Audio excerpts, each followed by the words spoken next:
It's, yeah. Oh my God. So you just walked into our conversation on did she really say that? And you're gonna love this conversation I'm having with Karen. And I did this on purpose. I actually started this recording a second early so you capture that last laughter from Karen Ah, because we're rolling over here talking about pickleball and scoring. Because sometimes we think people make up scoring for games, and I truly believe this not only in sports, but I also think this is in card games because I started playing. So oh welcome to no. this episode of Did She Really Say That? I am your host, Katrina van Oudheusden, also known as Chef Katrina. And today's episode, I promise you, ladies, is going to be one that you're thoroughly going to enjoy. Why? Because Karen is an amazing freaking four-time award-winning author, and I could go through all of her accolades like nobody's business.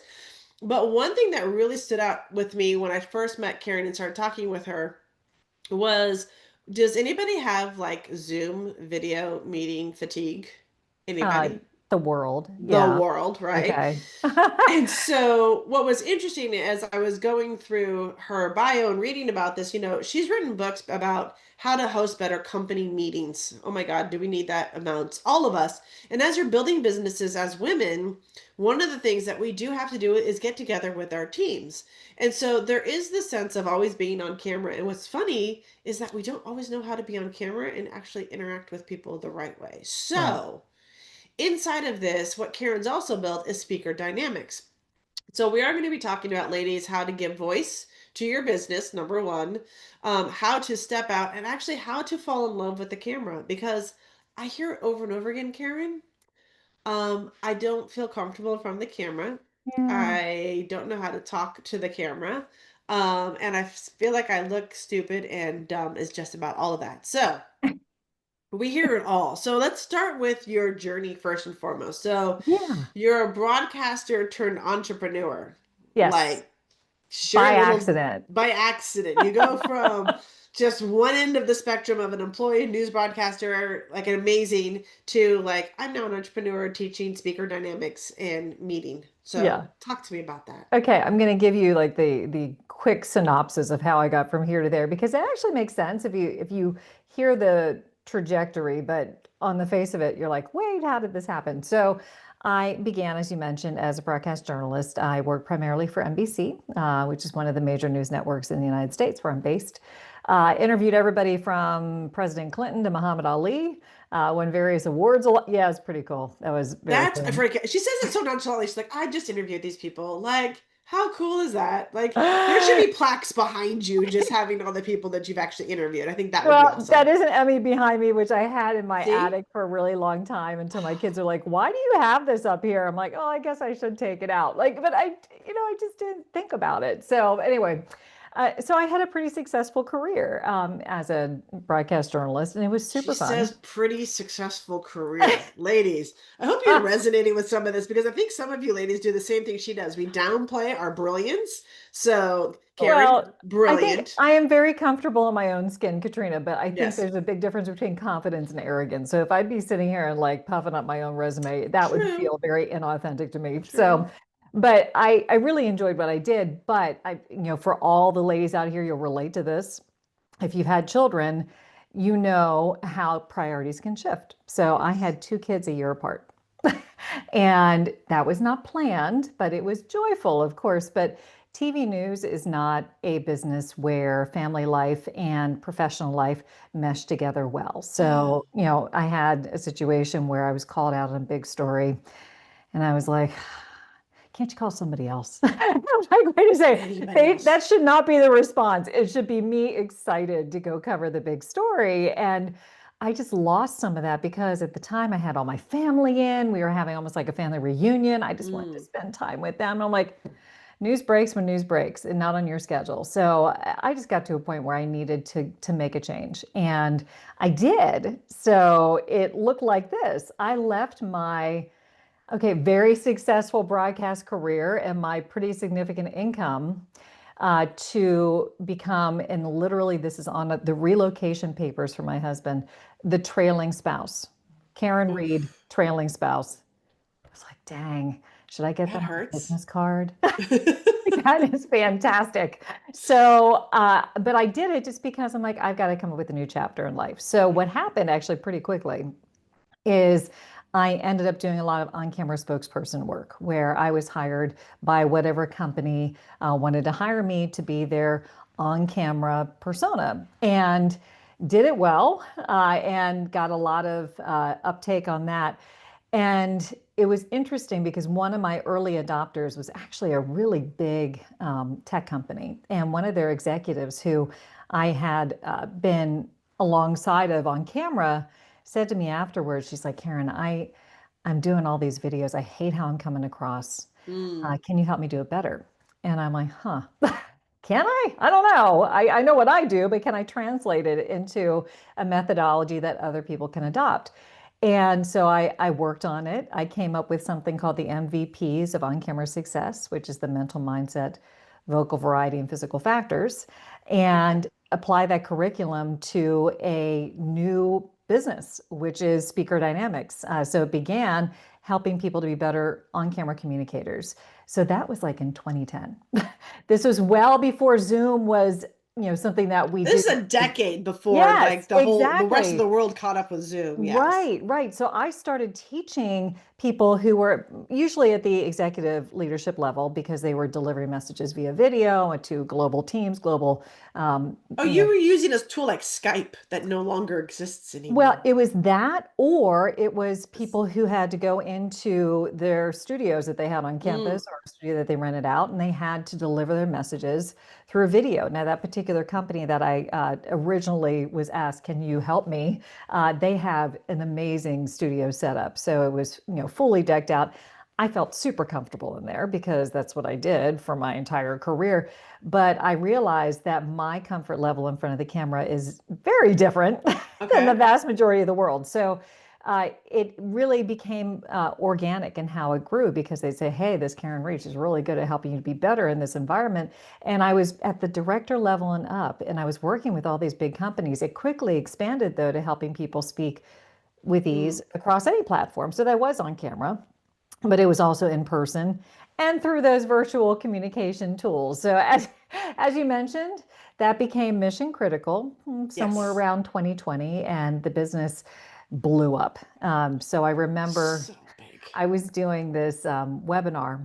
I was a subject matter expert for a big video collaboration company, and the webinar was with a guy named Dr. Joe Allen, who is a meeting scientist. And he was coming at it from the meeting science perspective. I was coming at it from the video communication perspective. And we were talking about what would happen to meetings in the future. And we said, oh, in 5 to 10 years, we will see a lot of virtual meetings with video at their core. So all the things that we said would happen in 5 to 10 years happened like 2 weeks later because it was March of Wow.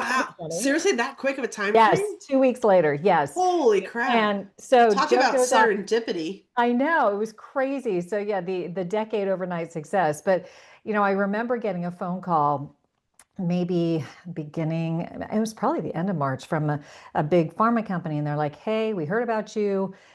We need to launch a product fully virtually, and we need you to train Ooh. the entire enterprise."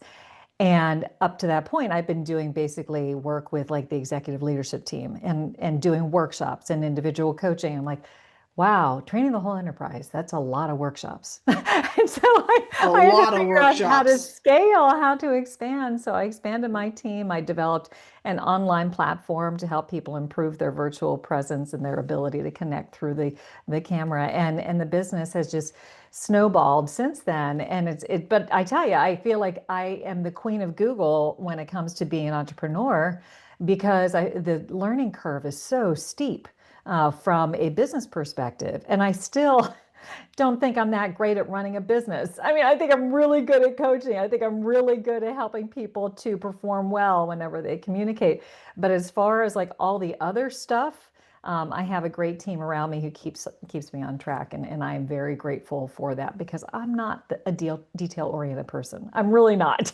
Well, I mean, if you're putting together courses and methodologies, you have some detail. If you're in front of a Ish. camera, you have some detail. So there is a sense of that one. So let's give our listeners a couple of quick tips on best ways to engage with a camera. Because I know, like I said, a lot of women are, I don't look good, I don't know what to Yeah. talk to, it feels inauthentic. So what have been kind of some of your tips and hacks for this? So the biggest hack, which sounds so simple, but it's actually so hard, is visualizing your viewer. So whenever I am speaking through a camera, I'm not thinking about speaking to a piece of glass. I'm thinking about the person on the other side who is receiving the message. I'm thinking about what they look like, how they might be responding to what I'm saying. Like right now, if I'm not, do you use video? You do use video? You don't use video for this, Katrina? Whenever you're like, will Yep, I people do see what I'm use doing? video. Okay, Yep. so for those of you who are also listening, so I am looking into my webcam right now. And for those of you who are seeing this, it appears that I'm making good eye contact, right? But this goes against all my natural impulses because what I want to do is look at Katrina. Exactly. But when I look at Katrina, then it looks like I'm not making eye contact. It looks like I'm looking maybe to the side and down. Mm-hmm. And that creates this barrier to connect between you and me. So what I do is I'm looking through the camera. The camera is the conduit to your conversation partner. There's no other Okay. way to reach them. And I'm imagining you responding to what I'm saying. And even out of my peripheral vision, like I can see your nods. And that's like an encouragement that somebody is actually listening. And if you visualize your viewer and think about truly talking to somebody on the other side, it's going to automatically make you appear more authentic and more like yourself. Because whenever you're talking to a webcam, we have a tendency to be a muted version of who we are. Like sometimes you see somebody who's normally really animated face to face and they're like, half their personality has been sucked out of them, They become whatever like a they are. robotic. They become very Yes, robotic, yes, very mundane. It feels like they're like, I don't know, it's like they've gone into a coma and now they're speaking. right. Yeah. And the reason for that is when we talk to people face to face, our body language, our facial expressions mirror that of our conversation partner. But when you're talking to a camera, you don't get those social cues. And so that's when you become flattened, your affect becomes flattened. So it requires us to almost have more energy when we're speaking through a camera lens to come off across as more like ourselves.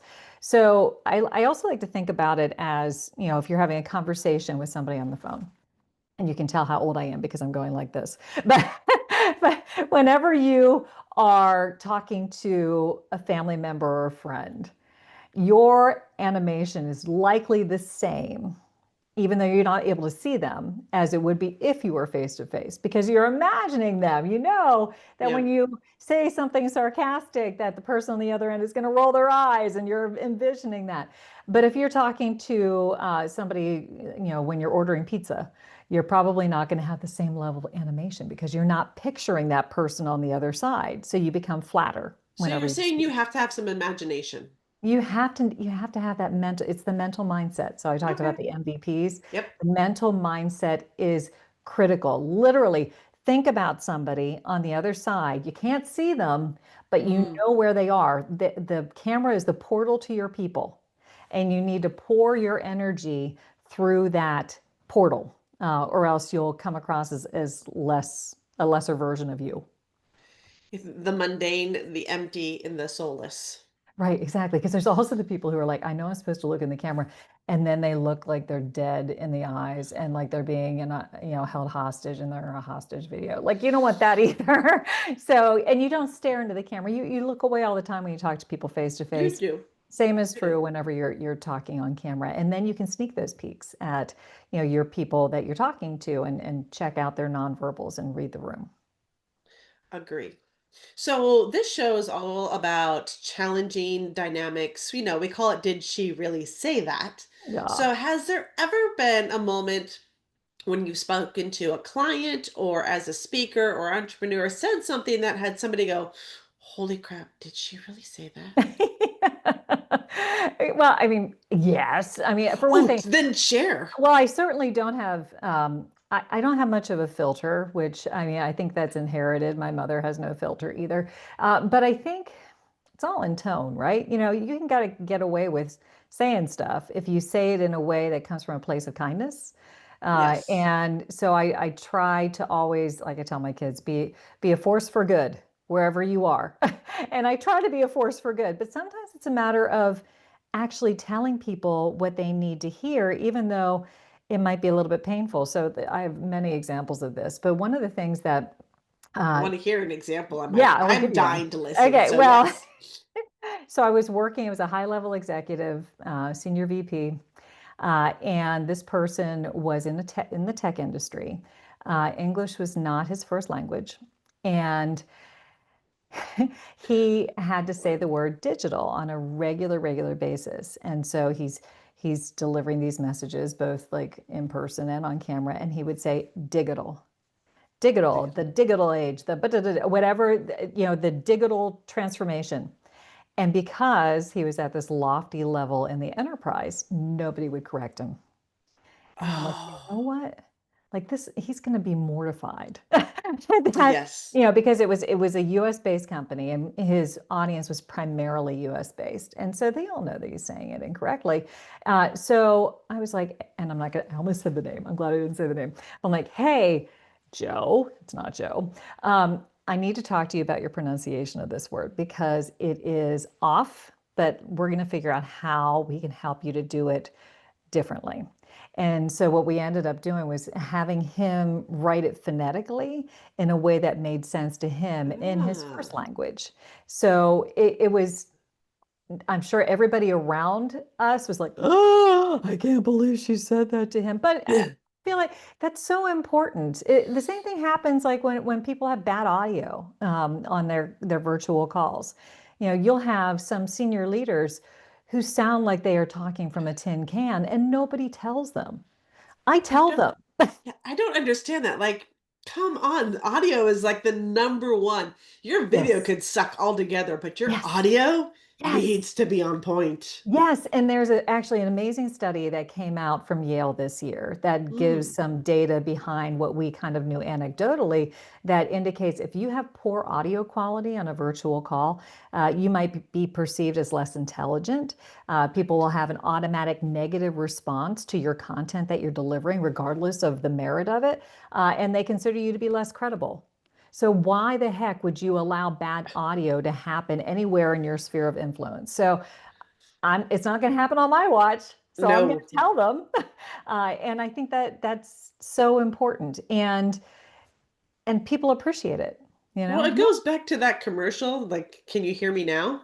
Right. Yeah. Right? Because, like, if you have to say that over and over again, that's why the cell industry worked on getting better cell service because Yes. nobody wanted to, like, have these broken, crackled conversations. So, Exactly. audio Exactly. is really critical, more so than Hugely. even visual. Yes, absolutely. Totally agree. Yeah. And the data supports that too.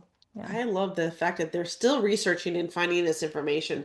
So, in reference to, so speaking dynamically is what your business is. Yes. Speaker dynamics. So speaker dynamics. So what's the difference, the biggest difference that you can share with us between speaking live Mm. to an audience Yes. and speaking to a virtual audience? What's the biggest difference you've seen in present, either doing it yourself or helping your client overcome that gap? So I think for speaking in person, you get your energy from the audience. Mm. Whenever you are speaking virtually, you have to generate that energy from within. Oh, And what is so interesting from my perspective is to see people who are in sales, for example. Sales folks hated virtual and continue to hate virtual because they're people and they want to interact. That's how they gain their energy and their, they feed off of it. yep, And they can't as easily in this environment, at least not in the way that they've been accustomed to. Their playbook that they've been using successfully for so many years is not available in virtual, and yeah, it's so frustrating for them. And but what I would say, what I would challenge them with is, this virtual environment is physically distant, but very intimate. So if you think yeah, about it, you're as close to your conversation partner as your eyes to your webcam and their screen to their eyes. So if you like translate that to in person, you're super only like a close. couple feet away from the person you're talking to. Sure. And even when, for the course of writing the books, I end up writing 3 books with Joe Allen, the meeting scientist, and we talked about virtual meetings, hybrid meetings, and just meetings overall. So for those of you who are entrepreneurs and you're like, I don't think I'm running my meetings well, there's help. There's a lot of help out there. Thank Uh, God for you. well, there's still a lot of really bad meetings going on out there, but just let me throw this metric at you. According to Joe's research, for every bad meeting that you have, you create 3 more meetings to clean up the mess. Nobody wants that. So if you Oh, make like the first one good, like you're saving that's your a lot of calendar work. so much. Oh my gosh, absolutely. So anyway, I think one of the things that I try to help people understand is you just have to know how to connect this way Yeah. and not think about it as performing to a piece of glass, but rather we're just in a conversation. We're in this close conversation space. I And could love you don't that. want to go into presenter mode. So I can share a story about this if you're interested. I am totally interested in Okay. presenter mode. Go. So I was actually hosting live coverage from a big company's conference. So I basically manned what they called their news set. I was their news anchor of this. And it was a revolving chair of guests who would come sit down. I'd interview them for like 10 minutes and they'd leave.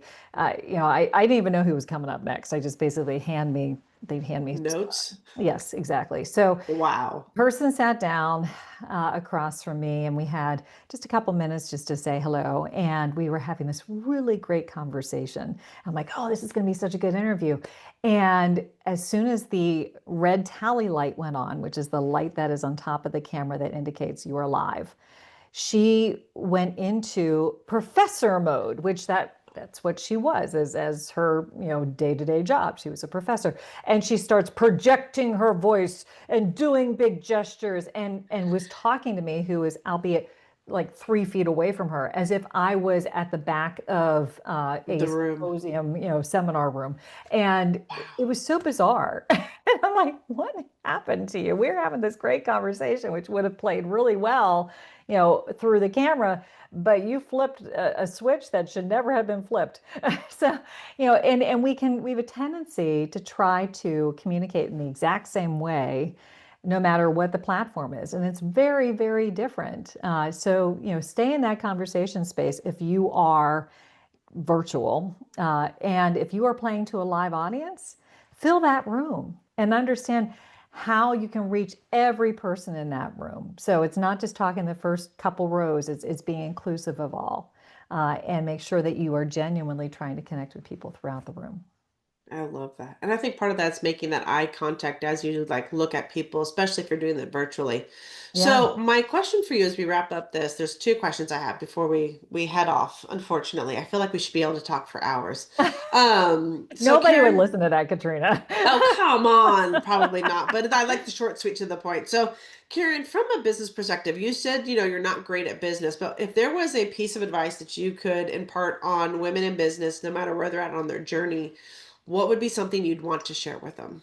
Oh my goodness. Surround yourself with people who do things much better than you do them. I feel Wait, like you're that is, asking me to surrender what I do best? yes. I mean, delegation is not really my top skill either, but I recognize that, especially when the business expanded, I'm like, I can't do this all. Yeah. And if I try to do it all, I'm going to mess things up.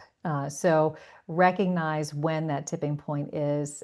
Better yet, don't even get to that tipping point. Find somebody who Be has prepared. complementary skills and can allow you to grow in a way that's not going to be, making you pull your hair out. So that is the number one thing. The number two thing is just look for people who have uh, built businesses before you successfully in a way that feels authentic to you, and then ask them how they did it, and allow them to mentor you.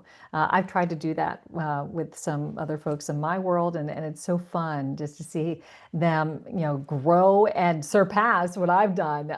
So I feel like it's really important to have good mentorship. And there's a lot of women, especially, who are very open to taking on that role. So, have you paid for coaching and for I, expertise? I have not paid for coaching per se because I'm very fortunate.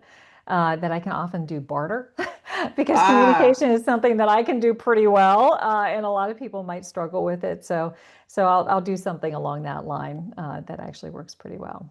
and I want to give women that gift and just reiterate what Karen just said is that bartering is still a viable, profitable piece of your business. If you can find a value exchange that has you both win at the end of the day, and that means it might not be the barter might not be the transactional value, but it helps increase the profit of either business. Yep. Don't be afraid to do that. I think so many times we hear that it's got to be a money exchange for money exchange, but there is something to be said in a bargain. Yeah. So I And love I that. also I'm a big fan of just, let's just have coffee and talk. Like if Yeah, I have it, like my calendar's pretty chock full, but if I have time and we can actually just sit down, I'm happy to share, the lessons that I've learned along the way, even if it's a yeah, matter of, okay, you're going into a contract with a really big firm and they're going to throw all of like this boilerplate insurance requirements at you. Here's how you get around that if you are a solopreneur. Like things that I had to figure out that I don't need general commercial auto insurance. Like, yeah, right. so I mean, but I'm happy to share that and pretty transparent in how I got from here to there. I love that. So what's next for Speaker Dynamics? Great question. So I am currently building out a master trainer program, which is exciting. Yeah. Okay, So, because, I have a small team, we are small but mighty, but I feel like there's an opportunity to really expand the footprint and help people at a much larger scale learn how to agree. communicate better. So that is what I'm working on right now. Thanks for asking. Oh, Karen, you have your work cut out for you because if you've met the younger generation, communication is not their number one skill set at this moment. And I'm not dissing my younger generation. I'm just noticing it coming from a aspect of having taught into the school industry within the last couple of years. Yeah. It is something that I feel like we're really struggling with is how to communicate and do it effectively. Yeah, and it's funny because so I've two boys who are actually really good communicators. And I Well, can't say I hello, taught, but I feel mom. like I did not teach them. I feel like I had the least credibility in my own home. Yeah, my one son spoke at his graduation. I didn't even know he was speaking until I got there. I'm like, you didn't think about like actually practicing in front of me? That's great. He did amazing, but it was funny. So I do see some folks who are really standouts, but Mm, I also think they are at a disadvantage because, frankly, with so much that happened related to COVID and, just not being able to develop those communication skills in the way that mm. we were forced to and having so much screen time, that they're inward focused as opposed to outward focused, it's hard to get the reps in to build those skills. Yeah, and it's a skill set. And it's something that I think that, we can continue to develop and, I invite people to that are listening audience to connect with Karen. So I know Yeah. you have a really cool special giveaway. Do you remember what it is?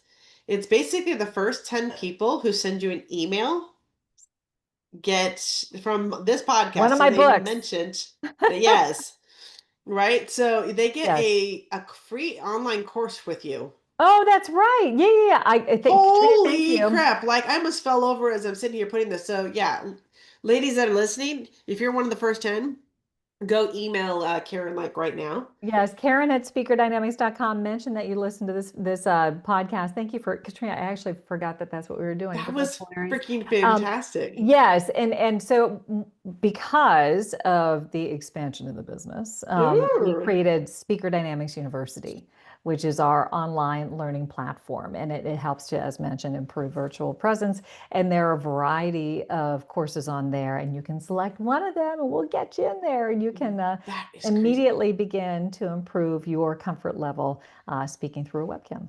And I love that because it's a $75 value that you're literally giving away. And again, this speaks to the heart of Karen and everything we've talked about, right? It's like, let me mentor, let me help, let me, make a difference in your world because you can pay it forward. And I Yeah, think that's the absolutely. beauty of this. It's like it is a pay forward. And Karen, your gift today has been absolutely amazing in this conversation. So I really want to say thank you for being on here with Did She Really Say That?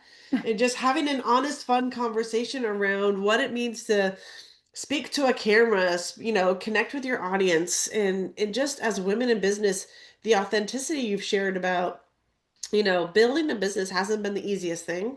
And I love the fact that you say it does require a team. Women, stop trying to be a solopreneur or, whatever you're calling yourself, trying to be superwoman. I think and start collaborating. You're going to find Agreed. way more joy in your life. Totally agree. Yeah, preaching to the choir here, Katrina. Yeah. Thank you. Any last words of wisdom from you, Karen, before we wrap up this episode? The only thing I can think about, Katrina, is what I always tell people whenever they're struggling with communicating virtually is, the camera might change everything, but it doesn't have to change you. Being yourself Yes. is the key to being good on camera, being authentic. Don't seek perfection. So maybe you're like, I'm not camera ready. My hair's not looking perfect. I don't have my makeup done. That does not matter. It's all about communicating in full and communicating in an authentic way. So true. Well, I loved having you here, Karen. I'm hoping to have you back if you're open to this, and we can have a Sure. whole nother conversation around what you're building next and what that looks like. So, but I just want to say thank you for your time, your energy, your presence here today is amazing. You are amazing. I, ladies that are listening, I know I have a little bit of a cold running in the background. That's why you're hearing my voice scratchy today. But and it's an amazing episode. And as always, thank you for your time and attention. Ladies, connect with Karen. Her details are in the show notes down below, wherever you're listening, or if you're on YouTube or on our website. Connect with her, reach out, and take advantage of that special offer she's gifting to you. Because this is an opportunity for you to improve your speaking, your camera presence, and we know as we get more and more into the digital age, you need to be able to communicate your message very effectively. So thank you, Karen. Appreciate you, and we look forward to seeing you and having you all the listeners back on our next episode.